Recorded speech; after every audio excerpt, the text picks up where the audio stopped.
Hello students, welcome to IE. In this session, we are going to discuss about the properties of a continuous time Fourier series. So far, we have discussed detailed analysis on the continuous time Fourier series. Now, we are going to discuss about its some properties. There are so many properties are there. Out of that, we will discuss one by one. The first property of the continuous time Fourier series is the linearity property. So, what does this linearity property tells? So let us see that. So suppose we have a signal x1t. Suppose we have a signal x1t. So it is a periodic signal. Suppose this is a periodic signal and this signal is having a time period of capital T and the frequency or the angular frequency of this x1t is omega 0.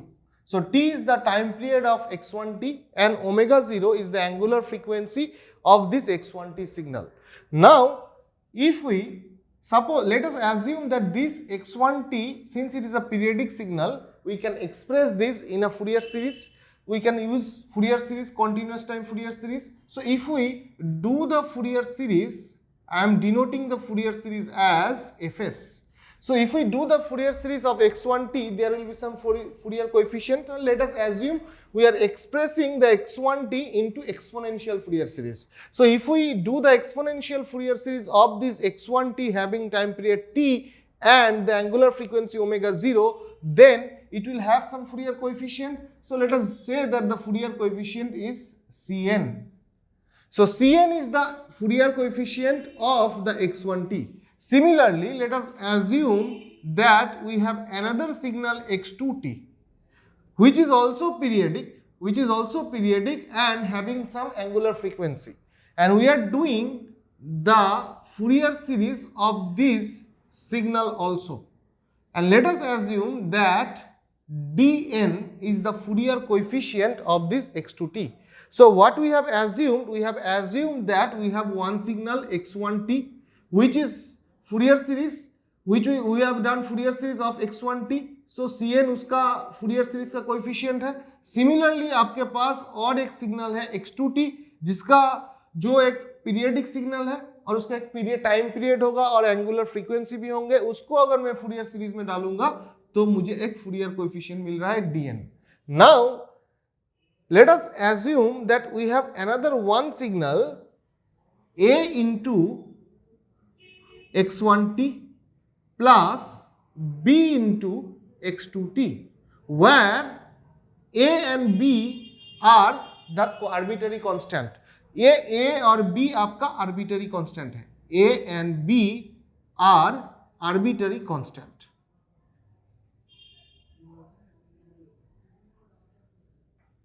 So what will be the Fourier series of this total signal? यही आपका linearity property है कि मुझे a arbitrary constant into x1t, arbitrary constant in x2t, ये दोनों को मिला के एक सिग्नल मेरा प्रोड्यूस हुआ. इसको अगर मैं Fourier सीरीज में डालूंगा, इसको अगर मैं Fourier सीरीज करूंगा तो मेरा कोएफिशिएंट क्या होगा? यही आपको लिनियरिटी प्रॉपर्टी बोलते हैं. इसका जो कोएफिशिएंट होगा, दैट कोएफिशिएंट विल बी, देखिए x1 का मेरा कोएफिशिएंट क्या था? Cn. तो x1 के साथ क्या मल्टीप्लाई हुआ है? a. सो दैट मीन्स इसके लिए आपका आएगा a into Cn plus b into x2t का Fourier कोएफिशिएंट क्या था? dn. So this will give the Fourier coefficient, ये आपका Fourier कोएफिशिएंट है for this signal. So you can say that whenever, ये क्या है? लीनियर कॉम्बिनेशन है, इसके अंदर आपका सुपरपोजिशन थ्योरम भी है, superposition theorem. So the linear combination of two periodic signal, अगर उसका Fourier सीरीज करते हैं तो इंडिविजुअल सिग्नल का जो Fourier कोएफिशिएंट था उसके साथ आपका आर्बिट्ररी कांस्टेंट सिर्फ मल्टीप्लाई होता है और बाकी सारे सेम रहता है. So we can say that if we do the Fourier series of this linear combination of these two signal, then we are having a Fourier series which will have a coefficient of this one. This will have the coefficient. So ये था आपका linearity property. Now we'll go for the time shifting property.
Now let us see the time shifting property. Time shifting, according to the time shifting property, what happens?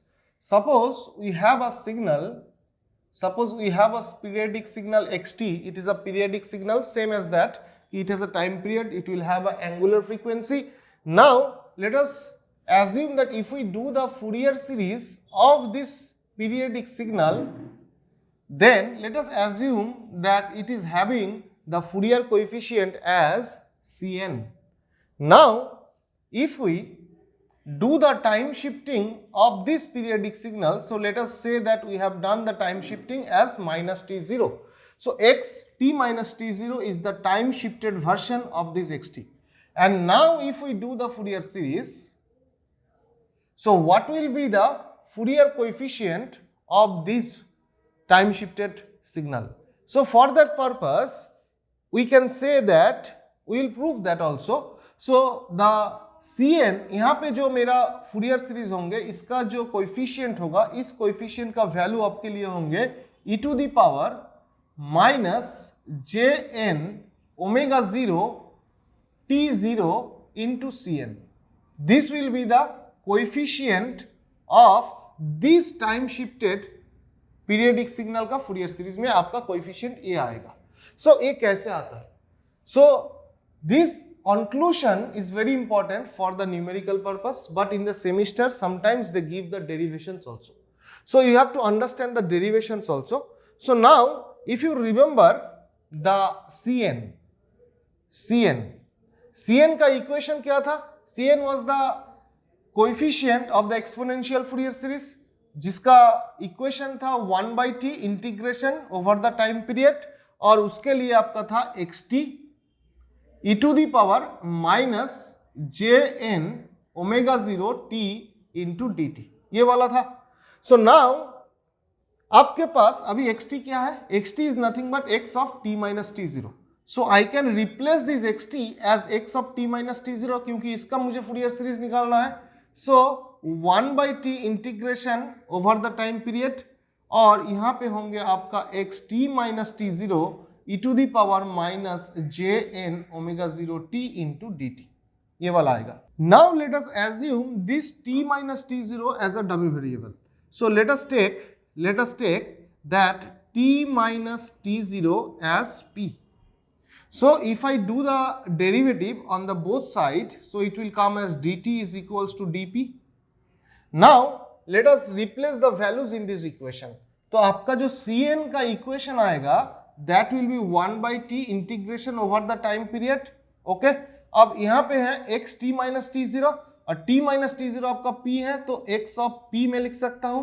अब यहाँ पे है e to the power minus jn omega 0 और यहाँ पे है t. तो इस वाले इक्वेशन से मैं अगर t का वैल्यू निकालता हूँ, t का value, so it will B p plus t0.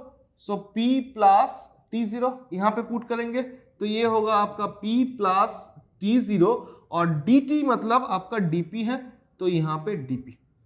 सो आपका इंटीग्रेशन चेंज हो गया. देखिए आपका इंटीग्रेशन चेंज हो गया. सो नाउ ये जो मेरा एक्सपोनेंशियल वाला टर्म है, इसको मैं इसको अलग अलग कर सकता हूं कि 1/t integration over the time period, यहाँ पे xp, और यहाँ पे लिख सकता हूं मैं e to the power minus jn omega 0 into p. उसके साथ मैं लिख सकता हूं e to the power minus jn omega 0 into t0 into dp. अब इंटीग्रेशन किसके अक्रॉस हो रहा है? dp के, मतलब p वेरिएबल है, बट दैट मीन्स ये वाला जो टर्म है, ये तीसरा वाला जो टर्म है, ये वाला टर्म आपका कांस्टेंट होगा, ये बाहर आ जाएंगे इंटीग्रेशन से.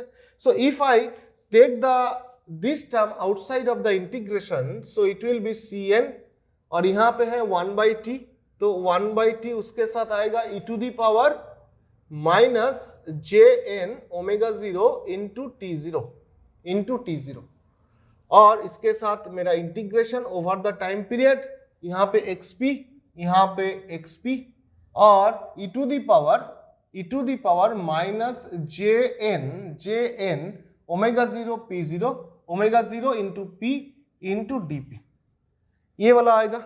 अब देखो इस वाले इक्वेशन को अच्छी तरीके से देखिए, ये वाले इक्वेशन को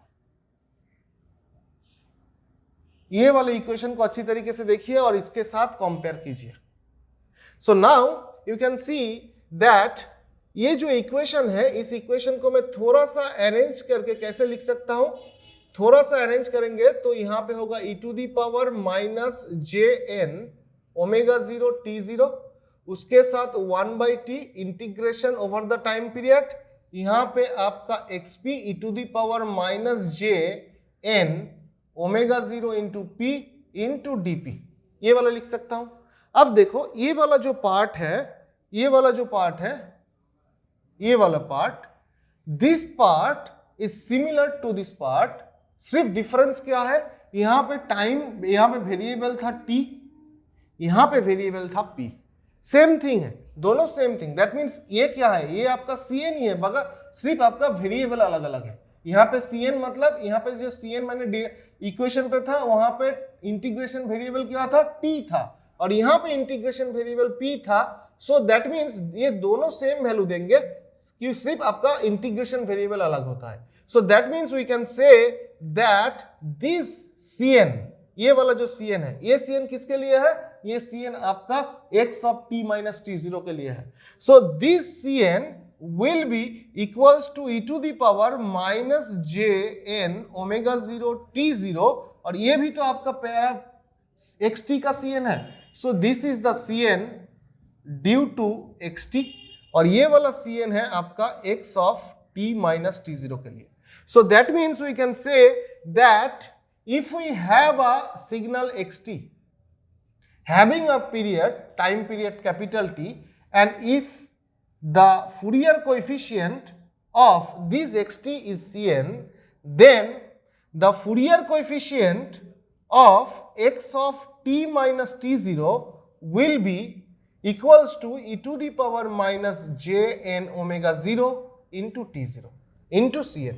So this is the Fourier coefficient for the time shifted version of xt. So ये वाला डेरिवेशन भी आपके लिए इंपॉर्टेंट था, और न्यूमेरिकल के लिए आपका ये कंक्लूजन सिर्फ चाहिए, बट कभी कभी सेमिस्टर में आपको ये डेरिवेशन भी आ जाता है। So you for semester examination you have to take care of this derivation also. So now will go for the third property. Now let us see the time reversal property of the Fourier series. So time reversal property का मतलब क्या होता है कि suppose if we have a signal xt and if it is a periodic signal and if we done the Fourier series, then the Fourier coefficient of this signal is cn. We are assuming this. Now suppose if we do the time reversal of this xt, that means x of minus t. So x of minus t is the time reversal version of this xt. So now if we do the Fourier series of this time reversal version, so what will be the Fourier coefficient? यही आपका time reversal property of the continuous time Fourier series है। सो इसका जो coefficient होगा वो generally होता है c of minus n, c of minus n, यहाँ पे cn था, यहाँ पे c ऑफ माइनस n। तो ये कैसे आता है, ये डेरिवेशन भी आपको चाहिए। So now let us assume that we have a signal, ये जो सिग्नल xt है, सो इस xt सिग्नल आपका क्या था, एक पीरियडिक सिग्नल था, ये पीरियडिक सिग्नल था। So this periodic signal will must have some time period, so capital T is the time period of the signal. So what will be the frequency? Let us assume that frequency, that is the angular frequency, is omega 0. Now ये xt signal को मैं exponential Fourier series में लिख सकता हूं। यहाँ पे क्या है, ये एक्सपोनेंशियल फूरियर सीरीज का फॉर्म था। If you remember we have done this where cn is the Fourier coefficient of this xt signal, and now let us see मुझे क्या करना है, xt से x of minus t पे जाना है। That means we have to put t equals to minus t, तभी तो आपको xt से x of minus t मिलेगा। And this is nothing but the time reversal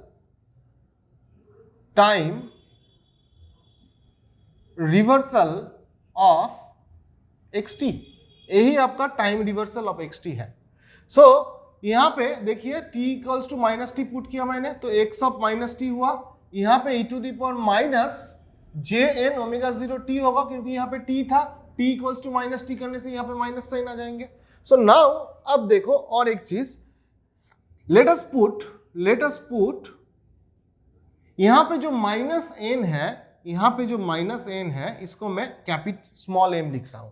that means x of minus T जैसा है वैसा ही रहेगा। यहाँ पे n है, n equals to minus N equals to plus minus N equals to plus M. So अब देखो यहाँ पे मैं m इक्वल्स टू क्या लिख सकता हूँ, यहाँ पे प्लस होगा, यहाँ पे प्लस होंगे, यहाँ पे माइनस होगा, क्योंकि n को मैं m से लिख रहा हूँ, और a minus N equals to m, और यहाँ पे क्या होगा c ऑफ n था, तो n equals to minus m, n equals to minus m, so minus m यहाँ पे माइनस n था, so e to the power j m omega 0 t। अब if I convert again this m to my n, तो क्या होगा, अब n से convert कर सकते हैं, तो n से कन्वर्ट किया मैंने, n से रिप्लेस कर दिया, n equals to minus infinite to plus infinite c of minus N E to the power J N omega 0 t, ऐसा लिख सकता हूं। अब ये कैसा आया, क्योंकि यहाँ पे पॉजिटिव इन्फिनिट से माइनस इन्फिनिट तक था, तो लोअर लिमिट पॉजिटिव, तो लिमिट मैंने चेंज किया, तो यहाँ पे माइनस साइन आके ये खत्म कर देंगे। So now we have got a signal x of minus t in this form.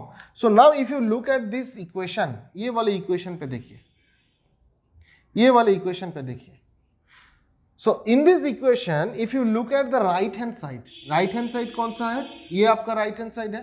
So this right hand side is nothing but the Fourier series, exponential Fourier series, ये भी एक्सपोनेंशियल फूरियर सीरीज है, देखिए c to the power c of minus N E to the power J N omega 0 t, जो equation यहाँ पे था वो same type का इक्वेशन यहाँ पे आ रहा है। So you can see that सिर्फ डिफरेंस क्या होगा, यहाँ पे मैं x ऑफ माइनस टी का फूरियर सीरीज कर रहा हूं, और यहाँ पे आपका x ऑफ t का फूरियर सीरीज था। डिफरेंस क्या हुआ, सिर्फ यहाँ पे आपका cn था और यहाँ पे आपका c ऑफ माइनस एन हुआ। इसीलिए मैंने लिखा कि x ऑफ माइनस टी का अगर फूरियर सीरीज करेंगे तो यहाँ पे आपका Fourier coefficient c of minus N हो जाएंगे।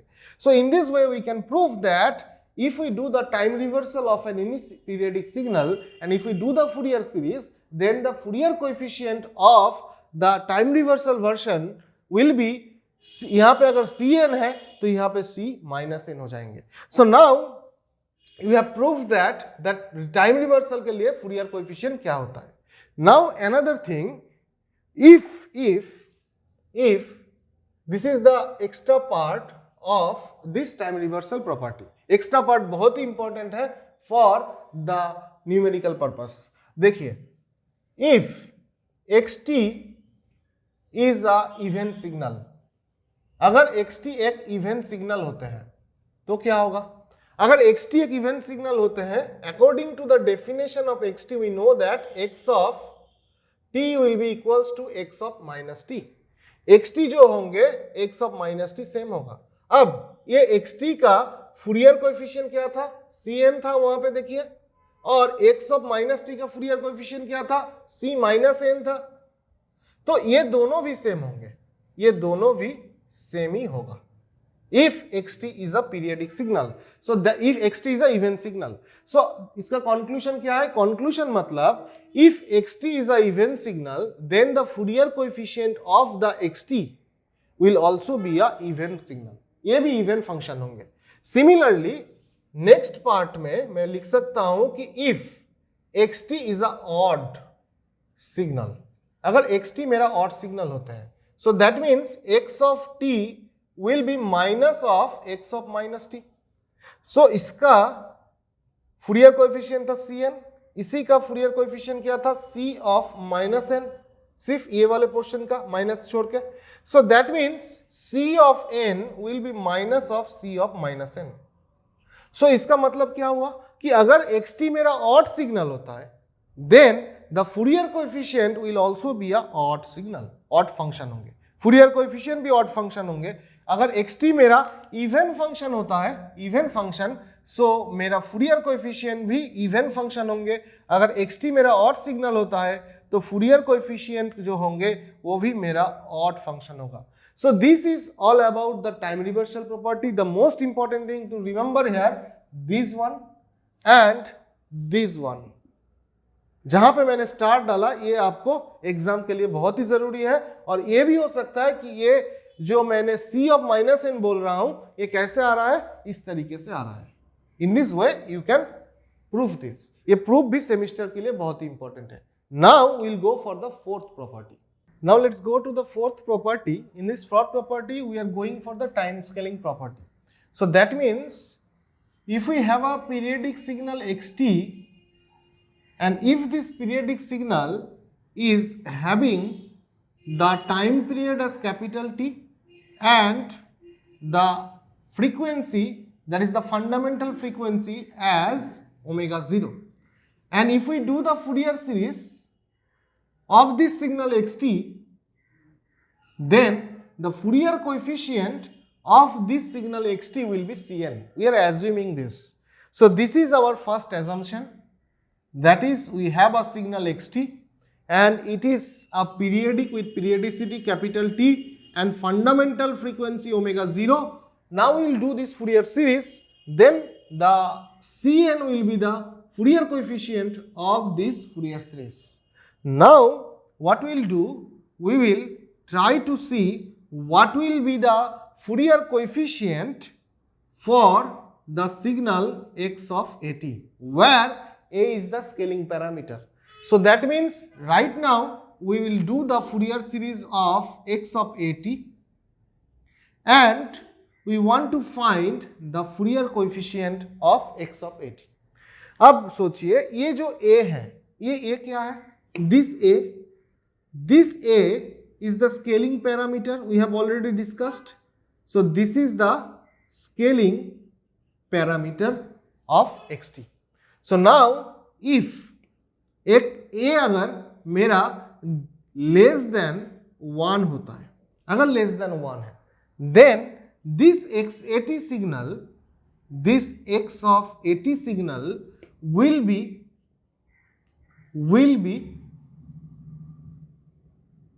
expanded in time domain. Time domain में ये एक्सपेंड होगा। Okay, similarly if the a value is greater than 1, then we know that x80 will be compressed in time domain.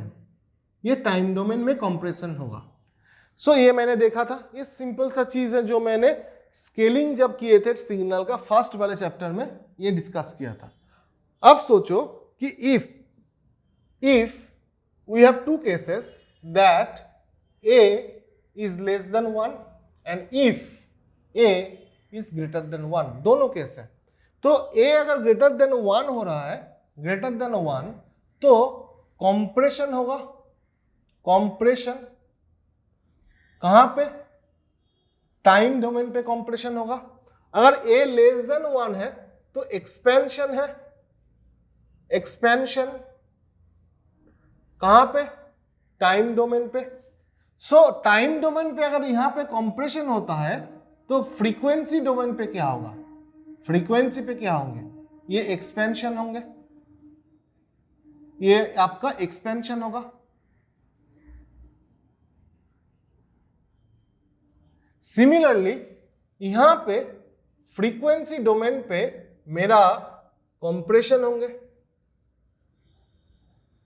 Because time domain पे expansion था। Now अगर time domain पे मेरा compression हो रहा है तो यहां पे जो xt था, इस xt का टाइम पीरियड क्या था? t। अब मैंने क्या किया? x of 80। So x of 80 जो है विथ a ग्रेटर देन 1, तो इसका टाइम पीरियड क्या होगा? इसका टाइम पीरियड क्या होंगे ये मुझे देखना है, और इसका फंडामेंटल फ्रीक्वेंसी क्या होगा? Fundamental frequency. सिमिलरली यहां पे भी आपका x ऑफ AT आएंगे, जहां पे a आपका लेस देन 1 है, तो इसका टाइम पीरियड क्या होना चाहिए ये मुझे देखना है। Similarly I will also see the fundamental frequency, fundamental frequency. अब देखो यहां पे टाइम डोमेन पे कॉम्प्रेशन होगा, मतलब टाइम डोमेन पे सिग्नल कॉम्प्रेस हो जाएंगे, तो यहां पे मेरा टाइम पीरियड क्या था कैपिटल टी, अगर कॉम्प्रेशन होगा उसका मतलब कैपिटल टी बाई ए होंगे, और फ्रीक्वेंसी डोमेन पे एक्सपेंशन हो रहा है, सो फंडामेंटल फ्रीक्वेंसी आपका ओमेगा 0 था, सो दैट मीन्स एक्सपेंशन मतलब मल्टीप्लाई। सिमिलरली टाइम पीरियड, यहां पे टाइम डोमेन पे एक्सपेंशन हो रहा है, टाइम डोमेन पे एक्सपेंशन का मतलब है t into A. Similarly fundamental frequency क्या होंगे, कंप्रेशन होंगे यहाँ पे, so that means omega 0 divided by A. So ये मैं देख रहा हूं। So now the result is that अगर मेरे पास xt है, उसका अगर फूरियर कोएफिशिएंट cn है, तो x ऑफ AT का भी फूरियर कोएफिशिएंट मेरा cn ही होंगे, कोई चेंज नहीं होगा फूरियर कोएफिशिएंट में, सिर्फ क्या होंगे चेंज, वही मैं देख रहा हूं। चेंज जो होगा दैट ये जो xt था, इस xt का फंडामेंटल फ्रीक्वेंसी क्या है ओमेगा 0, सो दैट मीन्स इस xt के अंदर कौन से फ्रीक्वेंसी कंपोनेंट होगा, एक होगा प्लस माइनस ओमेगा 0, एक होंगे plus minus 2 omega 0। This are the harmonics, ये सारे हार्मोनिक्स आपको मिल जाएंगे डॉट डॉट करके, बहुत सारे हार्मोनिक्स मिलेंगे, omega 0, 2 omega 0, 3 omega 0, 4 omega 0, second harmonic, third harmonic, fifth harmonic, all these harmonics will be present in the xt. But right now if we do the time scaling and the scaling parameter is greater than 1, so आपका जो x80 है, इस x80 का Fourier coefficient क्या होंगे cn होगा, but change क्या होगा, चेंज होगा कि आपका जो फ्रीक्वेंसी कंपोनेंट्स है यहाँ पे, ये फ्रीक्वेंसी कंपोनेंट्स कुछ अलग अलग पोजीशंस पे होंगे। कहां पे होगा, फ्रीक्वेंसी कंपोनेंट्स आपका होगा, इसका फंडामेंटल फ्रीक्वेंसी क्या है a ओमेगा 0, तो प्लस माइनस a ओमेगा 0 पे होंगे, फिर आपका आएगा प्लस माइनस 2a ओमेगा 0, फिर plus minus 3a omega 0, plus minus 4a omega 0 dot dot. So आप देख सकते हैं कि जो हार्मोनिक्स है वो हार्मोनिक्स का वैल्यू चेंज हुआ, यहां पे जो हार्मोनिक्स थे यहां पे हार्मोनिक्स अलग होगा। सिमिलरली यहां पे भी आपका जो हार्मोनिक्स होंगे, पहला वाला हार्मोनिक्स आपका होगा omega 0 divided by A plus minus, next 2 omega 0 divided by A, फिर 3 ओमेगा 0 डिवाइडेड बाय ए, इसी तरीके से आपको हार्मोनिक्स मिलेंगे। तो कंक्लूजन क्या हुआ, कंक्लूजन हुआ कि मैं अगर टाइम स्केलिंग करता हूं कोई सिग्नल का, तो उसके जो फूरियर कोएफिशिएंट होंगे वो फूरियर कोएफिशिएंट में कोई चेंज नहीं होगा, फूरियर कोएफिशिएंट जैसा है वैसा ही रहेंगे। सिर्फ आपका जो हार्मोनिक्स का पोजीशंस था, यहाँ पे plus minus omega 0, plus minus 2 omega 0, plus minus 3 omega 0, ये सारे पोजीशंस पे आपका first harmonic, second harmonic, third harmonics मिल रहा था xt के लिए। तो अभी आपका जो हार्मोनिकल पोजीशन है वो हार्मोनिक्स पोजीशन चेंज हो जाएंगे। अब क्या होंगे, plus minus a omega 0 if a greater than 1, plus minus 2 omega 0, plus minus 3a omega 0, plus minus 4a omega 0। Similarly, if a value is less than 1, then you can get the harmonics as plus minus omega 0 divided by a, plus minus 2 omega 0 plus divided by a, plus minus 3 omega 0 divided by a. So in this way the harmonic position will be changed, but the Fourier coefficient will be same. So this is all about the time scaling property.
Now let us see the multiplication property of the continuous time Fourier series. इसका मतलब क्या होता है? Let us see that. Suppose we have a signal xt. Suppose we have a signal xt and let us take the signal x1t. So x1t अगर आपके पास एक periodic signal है and if this signal is having a fundamental period of omega 0, omega 0 आपका fundamental period है, then if we do the Fourier series, of x1t, let us assume that we are having the Fourier coefficient as CL. Suppose CL. Now let us take another one signal x2t which is having the same fundamental period omega 0, and if we do the Fourier series of this x2t signal, let us say that the Fourier coefficient is Ck. So CL is the Fourier coefficient of x1 and Ck is the Fourier coefficient of x2. Now suppose if we have a signal x1t multiplied by x2t. Suppose we have a signal like this, and if we want to find the Fourier series, so if we do the Fourier series, then what will be the Fourier coefficient of this combination? That is the multiplication of two periodic signals. So इसमें Fourier coefficient क्या होता है? Fourier coefficient जो होगा आपके पास, that will be CL into CK. CL into CK. अब कैसे होगा ये आपको डिराइव करना पड़ेगा, क्योंकि सेमिस्टर एग्जामिनेशन में आपका डेरिवेशन आता है. Now let us see the derivation. So derivation के लिए मैंने क्या किया कि we know that if we have a signal xt and if it is a periodic signal, suppose if it is a periodic signal, then we can do the Fourier series. So if I do the Fourier series, then let us assume that the Fourier coefficient is Cn. So what will be the value of Cn? Exponential Fourier series. So 1 by time period capital T integration over the time period capital T, और उसके साथ आपका आएगा xt e to the power minus jn omega 0 t into dt. So this is the real equation of the Fourier coefficient. Now let us also say we know that the expansion equation of x1t and x2t. So x1t जो है, इस x1t को अगर मैं exponential Fourier series में लिखना चाहता हूं, similarly if I want to write the x2t in the exponential Fourier series, then we can write this as summation. Summation आता है, एक्सपोनेंशियल Fourier सीरीज में आपको कन्वर्ट करना है. सो दैट मीन्स यहां पे क्या होगा, L माइनस इंफाइनाइट से लेकर प्लस इंफाइनाइट तक. Fourier कोएफिशिएंट क्या है, CL, इसीलिए मैंने यहां पे L वेरिएबल एज्यूम किया है. So e to the power, यहां पे एक्सपोनेंशियल आते हैं, e to the power JL omega 0 into t. Omega 0 fundamental frequency. Similarly x2t के लिए मेरा यहां पे आएगा k equals to minus infinite से लेकर प्लस इंफाइनाइट तक, और यहां पे ck e to the power jk omega 0 into t. So these are the two equations of x1t and x2t in the exponential Fourier series. Now if we want to find, suppose we are doing the Fourier series of x1t into x2t, ये दोनों का अगर मैं Fourier series करता हूं, so let us say the Fourier series is Cm. Suppose Cm, तो Cm Fourier series coefficient क्या है, coefficient of this x1t and x2t Fourier series. So Cm को मैं क्या लिख सकता हूं, Cm can be written as 1 by capital T integration over the time period. अब ये वाला सिग्नल यहां पे आएंगे, so x1t into x2t, और इसके साथ क्या होगा, ई टू दी पावर ये वाला आएंगे E to the power minus J N omega 0 T into D T, ये वाला सिग्नल आएगा। नाउ x1t का वैल्यू क्या वाला है, ये वाला। x2 का वैल्यू क्या है, ये वाला। So let us put that value, तो we can put that value Cn as 1/t integration, यहाँ पे x1t के लिए क्या आएंगे, summation L equals to minus infinite से लेकर प्लस इन्फानाइट तक, यहाँ पे आपका Cl e to the power j l omega 0 t, और x2t के लिए क्या आएगा, x2t के लिए आपका आएंगे k equals to minus infinite से लेकर प्लस इन्फानाइट तक, और यहाँ पे आएंगे ck e to the power J K omega 0 T E to the power minus J N omega 0 T into D T. Now let us take this summation in the one side. Summation को एक साथ में लिख सकता हूं, कैसे, 1/t integration 1 over the time period, first summation L के लिए, सेकेंड समेशन K के लिए। मैं अपर लिमिट लोअर लिमिट नहीं लिख रहा हूं कि यहाँ पे लिखा हुआ है। सो यहाँ पे आएंगे CL, यहाँ पे आएगा CK, और ये दोनों जो एक्सपोनेंशियल हैं, ये वाला एक्सपोनेंशियल और ये वाले एक्सपोनेंशियल को एक साथ लिख सकता हूँ e to the power j, यहाँ पे है L plus K omega 0 t e to the power minus J N omega 0 t into D t. Okay, so now we have got this equation. अब देखो यहाँ पे e to the power j L plus K omega 0 t, यहाँ पे CL CK summation अंदर है। Now if you use the impulse property, we have already seen the properties of the impulse. So using the impulse property I can write this equation as, ये सारे जो summations हैं, इस summations को बाहर लेके इंटीग्रेशन अगर अंदर पे डालेंगे तो मैं लिख सकता हूं कि summation L summation K CL CK। अब ये जो इंटीग्रेशन होगा, इस इंटीग्रेशन को मैं according to the impulse property को यूज करना है, तो मैं लिख सकता हूं del of n minus l plus k. I can write this. If you have remember the impulse properties, then we can do this. So that means what we have found right now, Cn Cm, यहाँ पे m था, ये Cm is equals to summation L equals to minus infinite से लेकर plus infinite, K equals to minus infinite से लेकर plus infinite, और CL CK del of n minus L plus K, ऐसा लिख सकता हूं। नाउ अगेन मैं यहां पे इंटीग्रेशन इम्पल्स का प्रॉपर्टी यूज करूंगा, क्योंकि यहां पे डेल है, यहां पे समेशन है।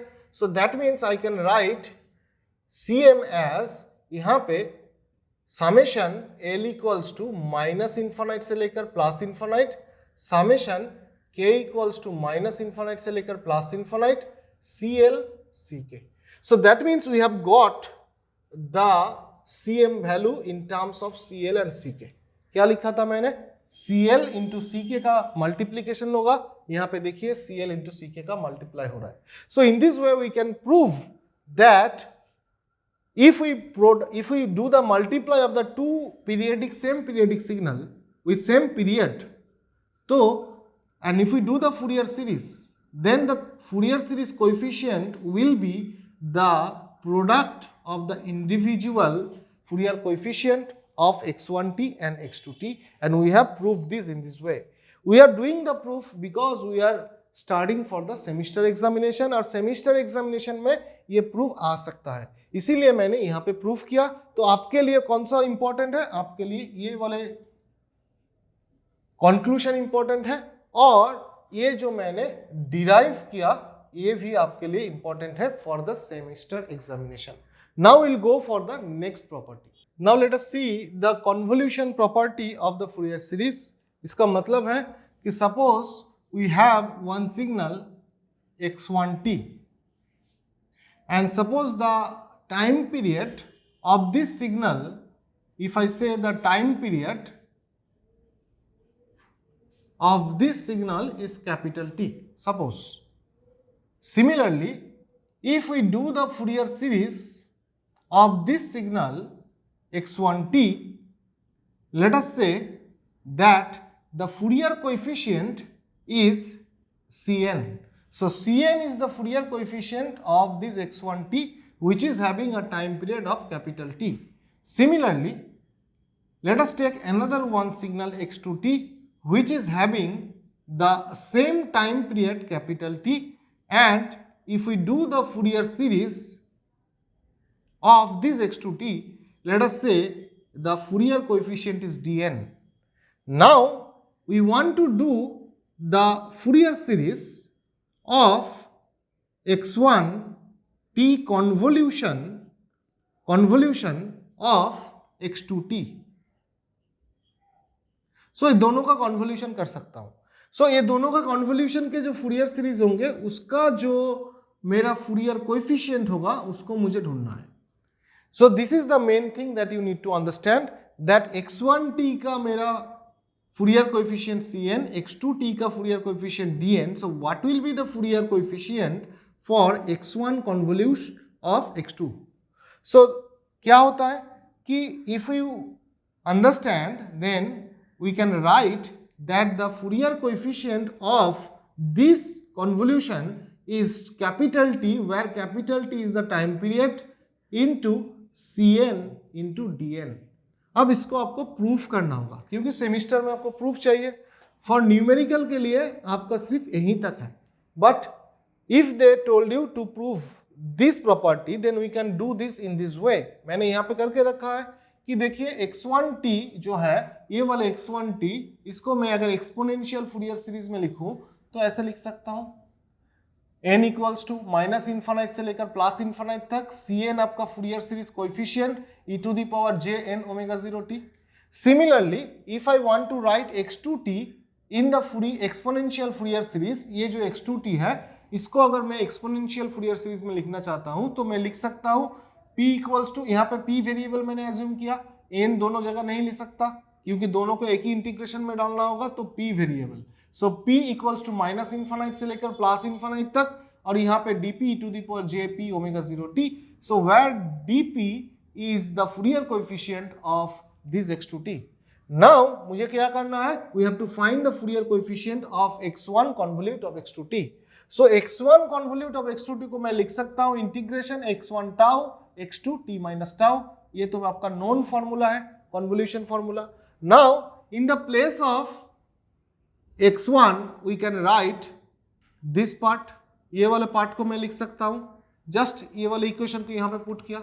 सिमिलरली x2 वाले पार्ट में ये वाले इक्वेशन को लिख सकता हूं, दैट मीन्स ये वाला पार्ट.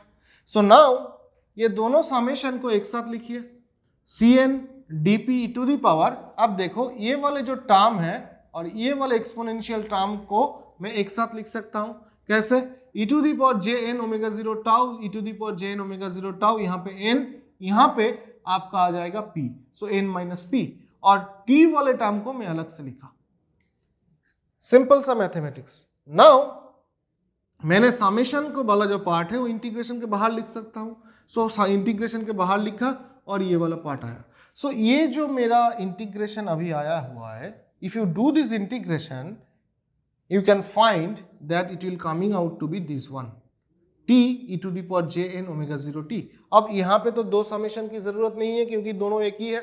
सो n और p देखिए दोनों का सेम वेरिएबल है, सिर्फ डिफरेंट नाम है. ये भी माइनस इन्फानाइट से लेकर प्लस इन्फानाइट, n भी माइनस इन्फानाइट से लेकर प्लस इन्फानाइट. सो दोनों को मैं एक साथ लिखा Cn Dn t into e to the power jn omega 0t.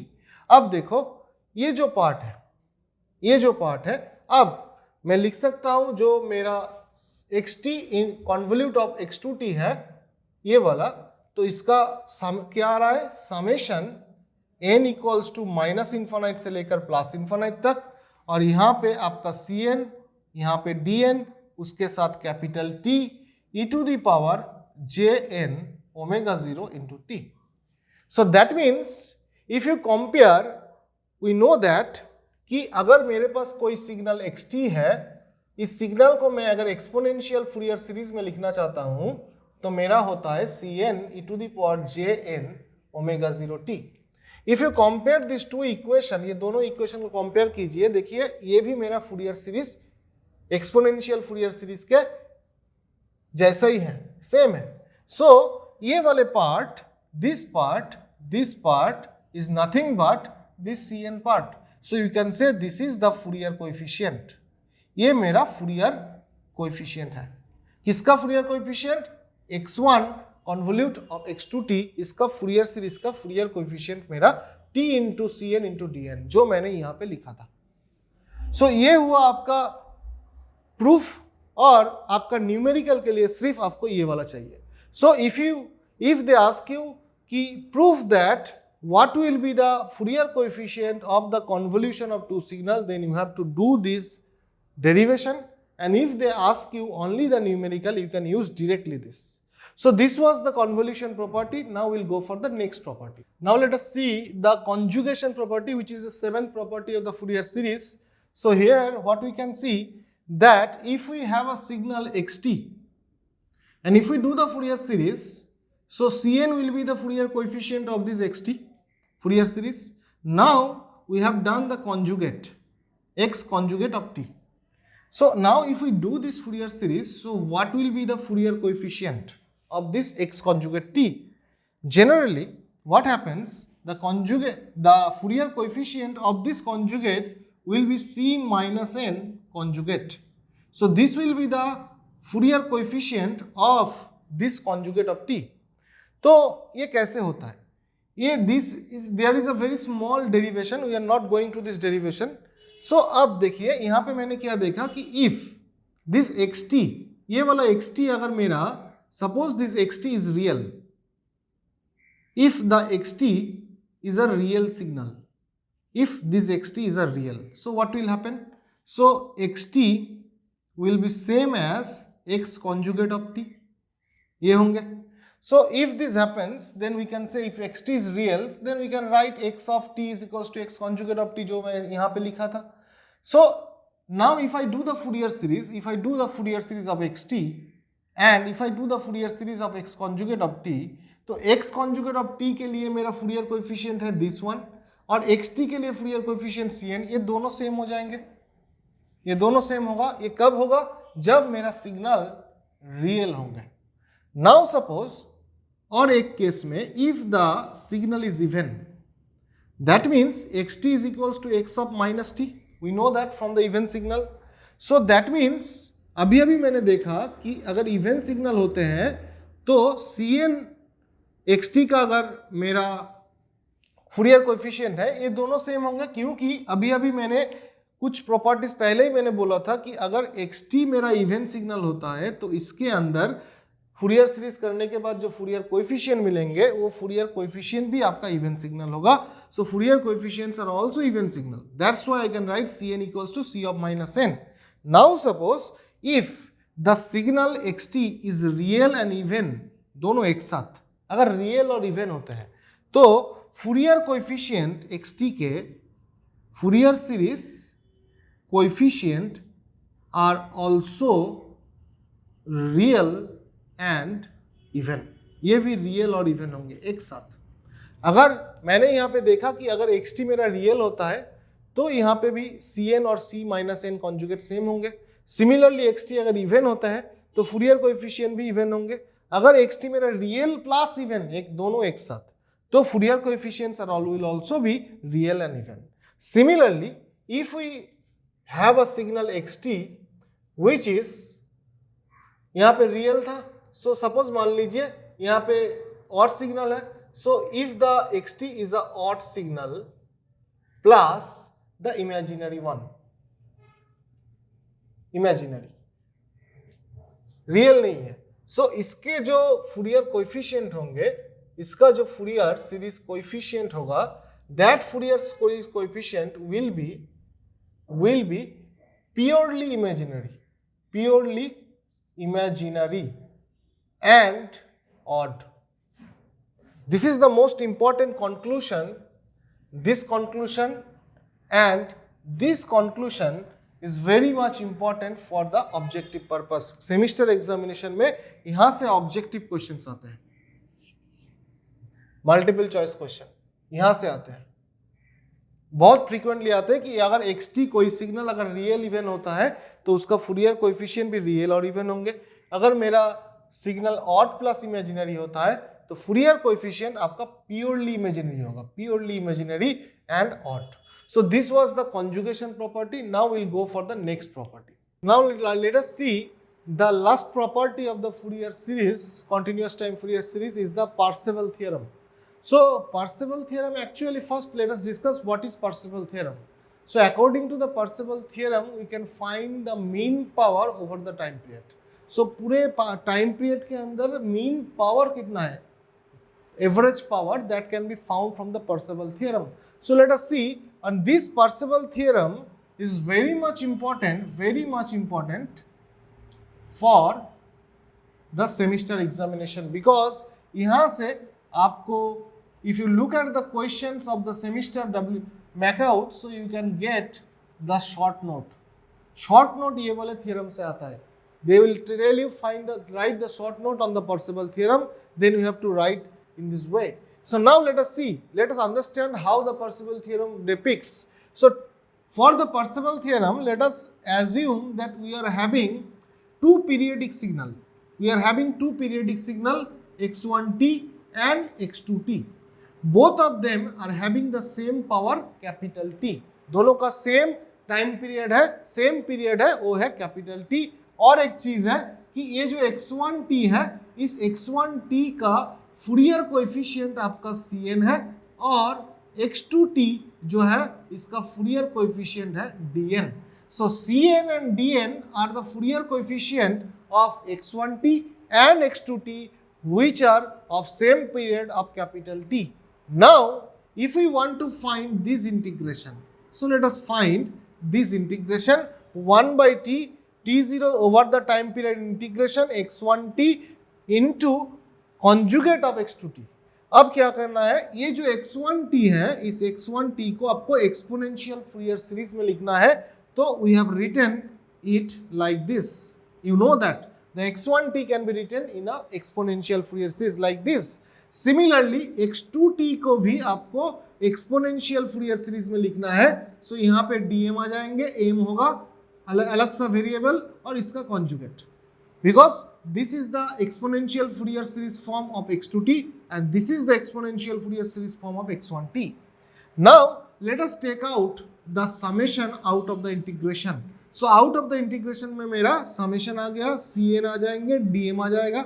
अब यहाँ पे dm है, यहाँ पे conjugate है, so dm conjugate. अब इंटीग्रेशन के अंदर क्या होगा, t0 से लेकर t0 प्लस कैपिटल T. अब ये जो दोनों एक्सपोनेंशियल है, ये वाला और ये वाले विथ कॉन्जुगेट, ये दोनों को मैं एक साथ लिख सकता हूँ e to the power j omega 0 t common, और यहाँ पे क्या होंगे n माइनस m आ जाएंगे. सो यहाँ पे आपका t आ जाएगा dt. नाउ ये दोनों को एक साथ कॉमन लेके मैं ऐसे लिख सकता हूँ क्योंकि एक्सपोनेंशियल का कॉन्जुगेट सेम ही होता है, तो यहाँ पे मैं लिख सकता हूँ. नाउ अब देखिए, अब मेरा सपोज मान लीजिए कि मेरे पास suppose if I have x1 और x2 दोनों सेम सिग्नल होगा, सपोज दोनों सेम सिग्नल है. सो देन यहाँ पे x1 और x2 कॉन्जुगेट है, तो अगर रियल होगा तो क्या होगा, रियल सिग्नल के लिए अगर कॉन्जुगेट पर सेम हो जाता है तो मैं x1 xt मॉड स्क्वायर लिख सकता हूँ क्योंकि x1 और x2 दोनों सेम है according to this equation.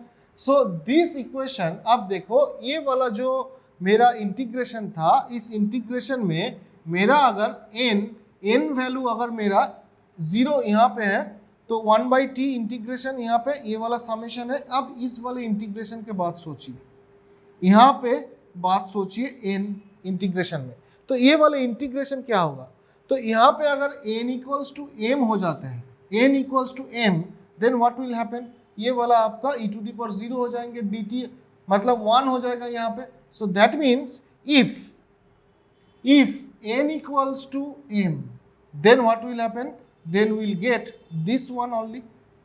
And if n not equals to m, then we'll have zero value. तो जीरो वैल्यू मेरा कब आएगा? जब n not equals to m होंगे, और जब मेरा n इक्वल्स टू m होगा तब आपका summation n equals to minus infinite से लेकर प्लस इन्फानाइट, यहाँ पे summation m equals to minus infinite से लेकर प्लस इन्फानाइट, यहाँ पे आपका Cn और यहाँ पे आपका dm स्टार। ये कब होगा? जब n इक्वल्स टू m होंगे। So that means n not equals to m के लिए आपका हमेशा जीरो आ जाएंगे। नाउ यहाँ पे मैंने क्या एज्यूम किया था? x1 और x2 t दोनों सेम है xt, तो according to this integration we can say that x1 और x2 और t अगर दोनों सेम होंगे, अगर रियल होता है, तो मॉड स्क्वायर में लिख सकता हूँ, and this will be nothing but cn square, क्योंकि यहाँ पे n और m दोनों सेम वेरिएबल है, जो डमी वेरिएबल है, तो एक ही वेरिएबल में लिख सकता हूँ। तो cn और dm है। अब x1 के लिए मेरा cn था, x2 के लिए मेरा dn था, दोनों सेम है तो मल्टीप्लाई हो जाएंगे। तो मल्टीप्लीकेशन प्रॉपर्टी मैंने यूज किया यहाँ पे। अब इस वाले पार्ट को मैं ऐसे लिख सकता हूँ, c0 स्क्वायर लिख सकता हूँ, और जीरो के अलावा जितना भी n का वैल्यू है वो समेशन के अंदर है। अब ये cn को क्या लिख सकता है? cn को मैं लिख सकता हूँ cn इंटू cn कॉन्जुगेट। अब देखो ये जो c0 है ये क्या है? c0 is the exponential Fourier series का कोएफिशिएंट, उसको मैं ट्राइगोनोमेट्रिक फूरियर सीरीज कोएफिशिएंट में लिख सकता हूँ। सिमिलरली ये वाले पार्ट को मैं भी ऐसे लिख सकता हूँ cn real cn square plus imaginary cn square. So if we convert this one into the trigonometric Fourier series coefficient, we can write this in this way. So that means mod of cn square can be written by this. अब ये हुआ Parseval theorem का ultimate equation. अब इस equation से क्या मुझे पता चलता है? मैंने बोला था कि mean power over the time period मुझे यहाँ से मिलेगा। कैसे मिलेंगे? सो उसके लिए let us assume that we have a register, और इस रजिस्टर के अक्रॉस में मेरा पोटेंशियल कितना है? ये पॉजिटिव, ये नेगेटिव, पोटेंशियल इज V.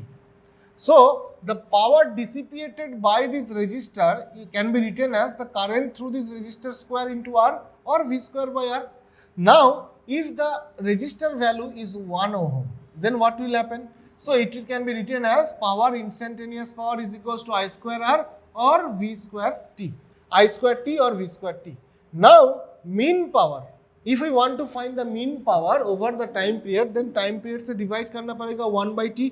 अब ये जो इक्वेशन है, this equation is similar to this equation, so that means we can write summation is mean power का वैल्यू क्या होगा?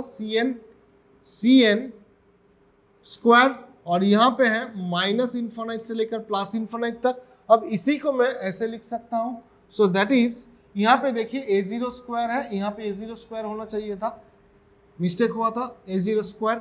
सो यहाँ पे मैं लिख सकता हूँ a0 square summation n equals to 1 to infinite, यहाँ पे मैं लिख सकता हूँ an square by 2 bn square by 2. So that means if I have a Fourier series of a signal, so from that Fourier series I can find the mean value of the power over the time period. क्या होगा? mean value of the power क्या होंगे? a0 का square होंगे हमेशा, और an square by 2 plus bn square by 2 summation n equals to 1 to infinite. So this is a very important conclusion by which we can find the power, mean power of the signal over the time period using this Parseval theorem. So this was all about the Parseval theorem, and this was all about the properties of the continuous time Fourier series. Thank you for watching.